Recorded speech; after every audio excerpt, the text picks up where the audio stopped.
Minecraft. Mines. Minecarts.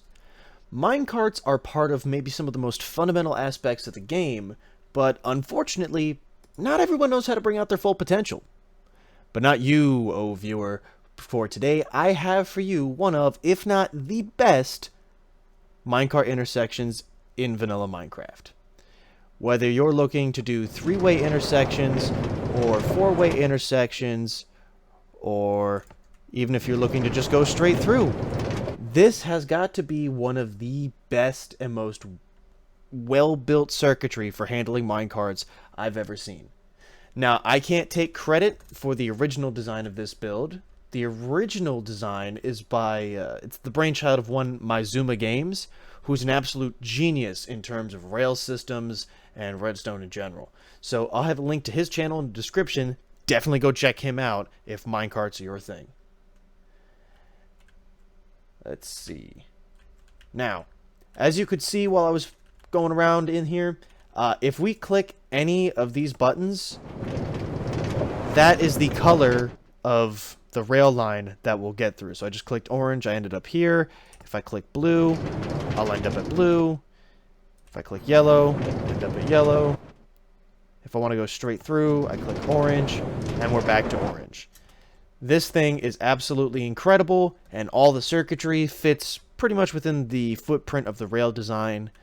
So let's get right on with the breakdown here. Let's go over these basics real quick. First, if you never knew, corner rails in a T-shape will change which track they're connecting to based on whether or not they have redstone power.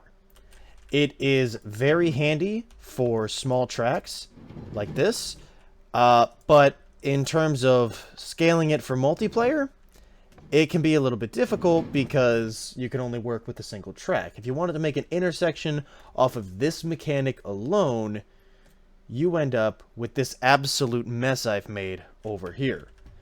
It's multi-level, you have to drop down, it's just not good. That's why we need to take advantage of other mechanics to select where we're going through the whole thing.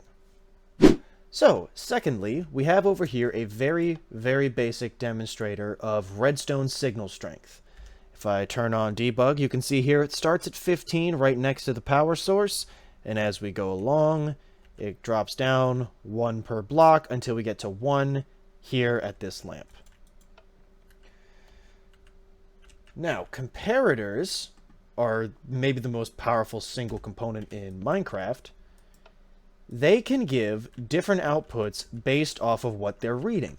So for this, if you look at those lamps up there, the more that's in the chest, the more of the lamps that illuminate. Now, over here, with the item frame, the further along in its rotation that the item is, the bigger your signal strength. Got it? Good. Now for something less basic. Comparators have two different modes. One either will or will not emit a signal based on the comparison between the two different inputs back and side. The other mode, the one we care about, subtracts the side input from the back input. So you can see here we've got a power of 8 coming from the back, and if I turn this on, that's a power of 1 coming in from the side. So you can see that lamp there turned off. And over here, we've gone from 8 to 7. 8, 7. If I connect these up here, you will see that we get a power of 7 here. Alright, so that turns off almost all of these and brings this down to 1. So subtraction mode does math for us. That's the one we're largely going to care about today. So I know I've thrown a lot at you, so definitely feel free to rewind if you need to, or maybe go check out a video about how comparators work, because we're about to move on to something that is a big step up. So here we have the heart of the build, the signal reader ring. This looks a bit intimidating, but it's not really that complicated.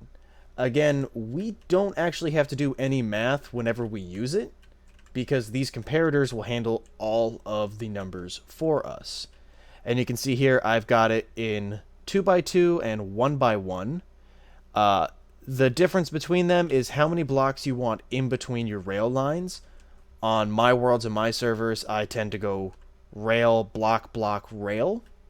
But if you want to build on an odd number, you just need to do it this way, and it's even smaller. Side note, be sure to make this in a counterclockwise fashion. The clockwise one looks a little awkward. That said, the way this circuit works is by having these barrels in the center with comparators reading them. So they have one item inside, and that means they give off a signal strength of 1. That's feeding into this ring of comparators, blocks, and dust, which gives us the same opportunity to interact with the signal from any direction. So, since this comparator here is in subtract, whatever power is coming in from this redstone dust here goes into this block and gets pulled from this comparator, and then this side input is going to have it subtract 1. That means that whatever output this comparator is reading will go into this block and into this dust, so that this dust always has 1 less power than the dust before it, which repeats on this corner. So this dust has 1 less power than this dust here. And you can see that the way we've got power running into this is into these red blocks here, right before the dust.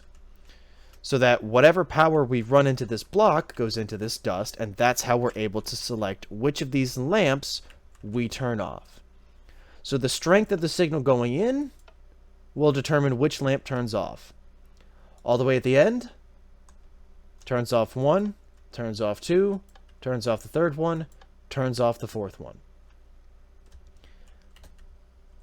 Now, while that's well and good, it does take up too much space. So we need a way more compact method of delivering the power from these levers. While not a full circuit, this little component here is set up to throw a constant -12 into the signal, allowing us to get control of the 3 outputs we need in a really tight space. Again, the comparators are doing all the math for us.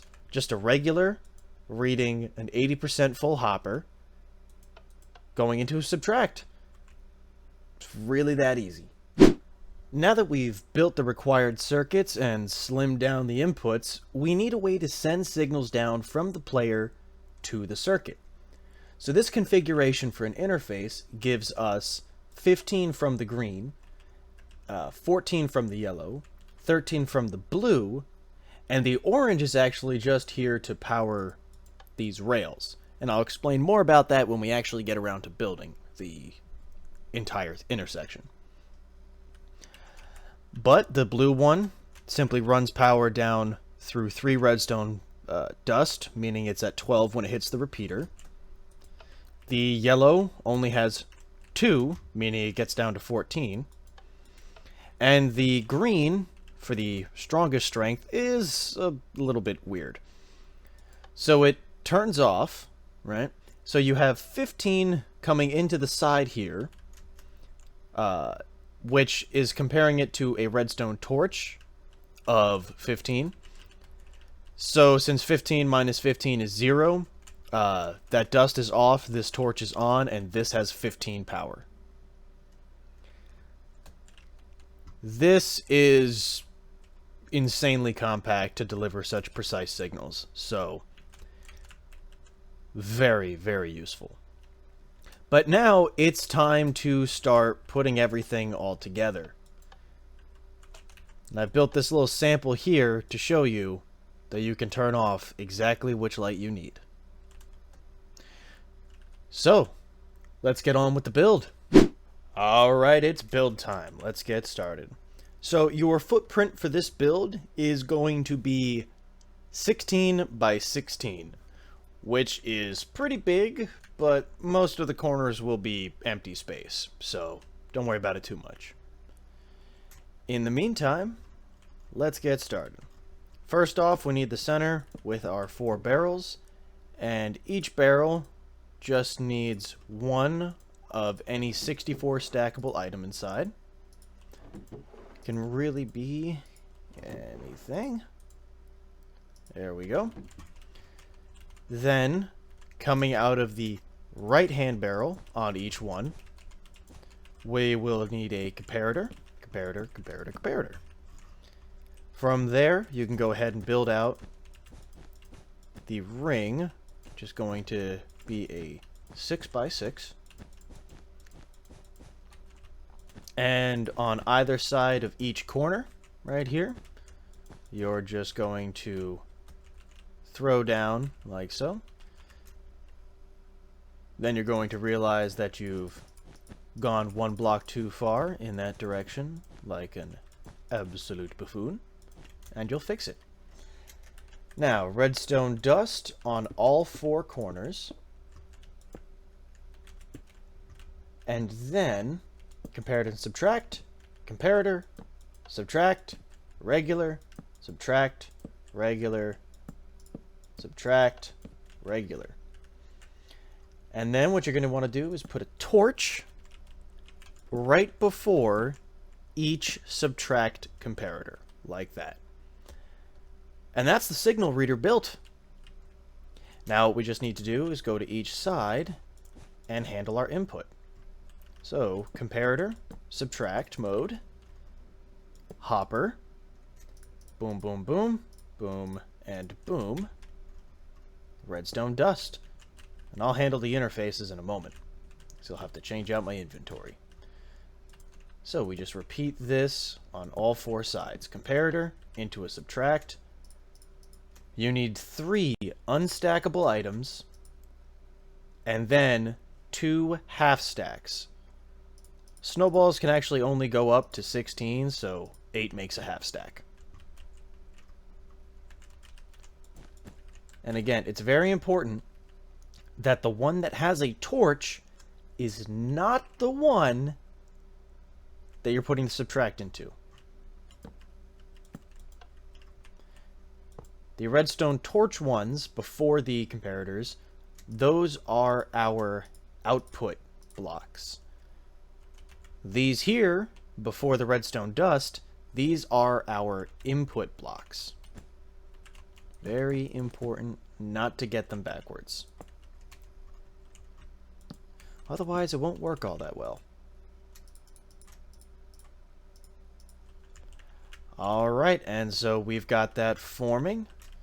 Now let me just go ahead and grab some extra wool for the different colors. Going to need that, and you, and we're also going to need you. So, I'm going to build this in the exact same pattern I had over there. So, right here, we're going to have that with some redstone dust on top. And then a block up like that. That's where our button's going to go.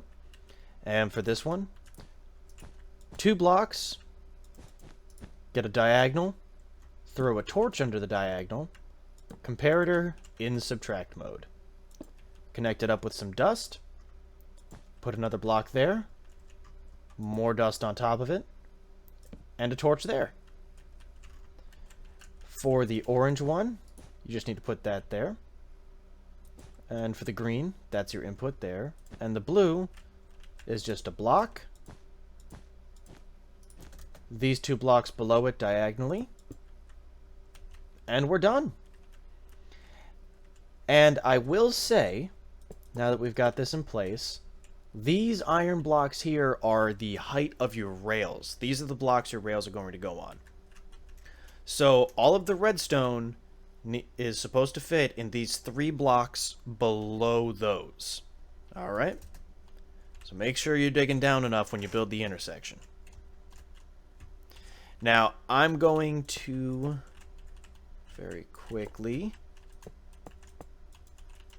build out this ring.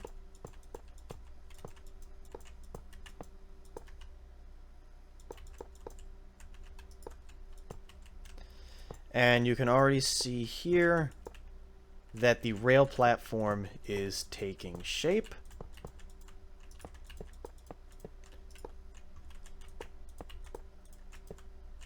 And 2 more to go. So, the next step gets a little bit tricky. We need to make sure that our rails line up properly. And there's a little bit more to it than you might be thinking.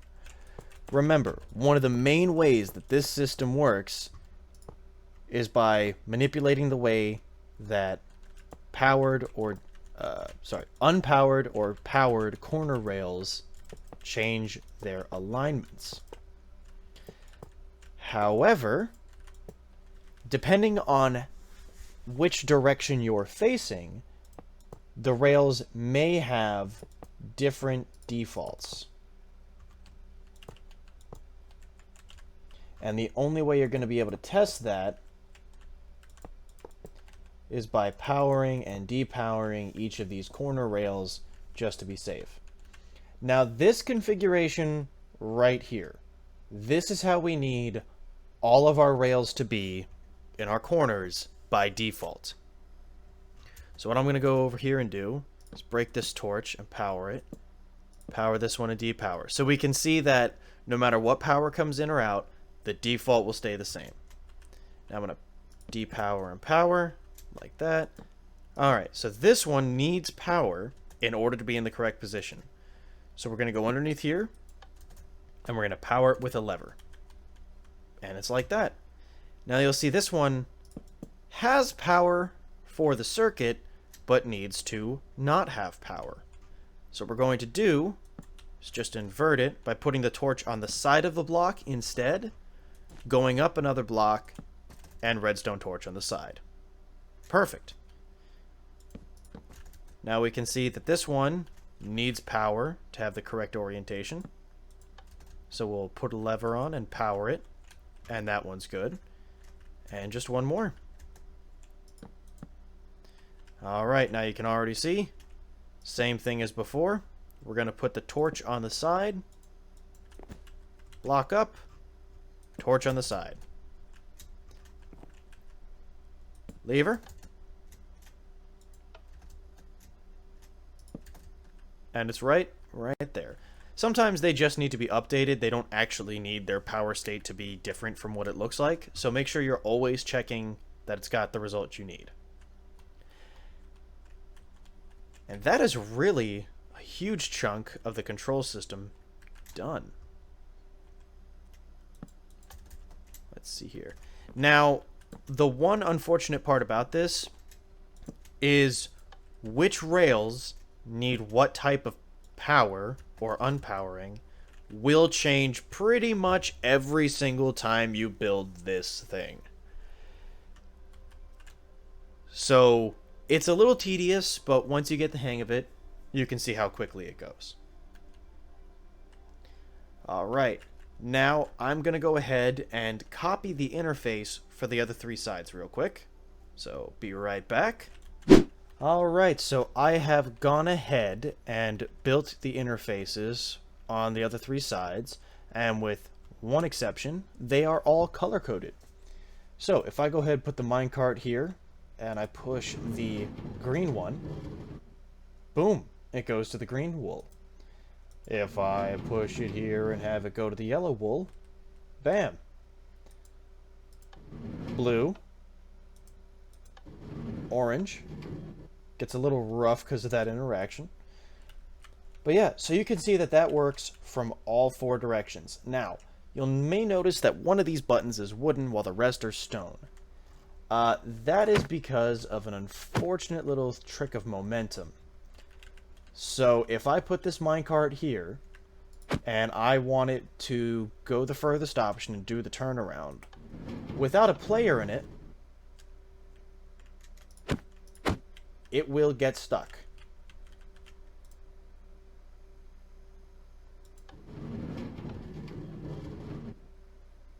And sometimes it won't. the issue isn't necessarily what will or won't happen. It's that the timing is inconsistent because some rails have 1 tick of delay and some rails have 2 ticks of delay. So by using a wooden button, at least for that one, you are able to get a longer signal and a more reliable system. So for the reverse one, I recommend a wooden button. You could do it for all of them, it won't make an impact in that regard, but this one can't be stone. And so getting over to the non-color coordinated one, the wonderful addition of glazed terracotta means that you can have accurately directed indicators. These are just an absolute godsend because it can get a little tacky trying to color coordinate every intersection. Now, there is unfortunately one problem with this design that you will have to address on a case-by-case basis as you build it. And that is the fact that minecarts do not like to stop consistently. If you have a line of minecarts running around, they won't always stop on the same block. But you need the minecart to stop on this block here. Or this one. Because those will be the only 2 spots where you'll be able to reach all 4 buttons. Then the other issue is, if I don't hold W and I click this button, I don't move. If I hold it, we get going. So you'll have to tell players running through it to be careful of that, or you can build in a hill-based system to make sure you stop consistently. One of the best parts of this design is that it is completely flat. Your rails don't need to go up hills, down hills. Your rails just come in, they go through the intersection, they come out. But if you need to, you have plenty of room now to create small, increases or decreases in elevation to better control your system. And for one last piece, the only difference between the 2x2 and the 3x3 version is that you're only going to have 1 powered rail on each of these midlines. That's seriously it. Plus, you don't need the 3rd comparator down there since it just runs block to block. But, alright. That is about all I'm going to have time for today, so I very much hope that you're able to build this. Do not forget to check out Maizuma Games down in the description. His video on this is insane. He has built a network of this where you push 1 button at the start of the server or at the start of your route, and it routes you left, then right, then center, then left, then center. Whatever it is, it can route you through any kind of complicated thing to get you across the entire map with 1 button. And that is insane. So definitely check that guy out if you're going to be interested in Rails at all. So with credit given and shout out given, that's going to be it, guys. I really hope you enjoyed this and that you're able to follow along. So until next time, take it easy.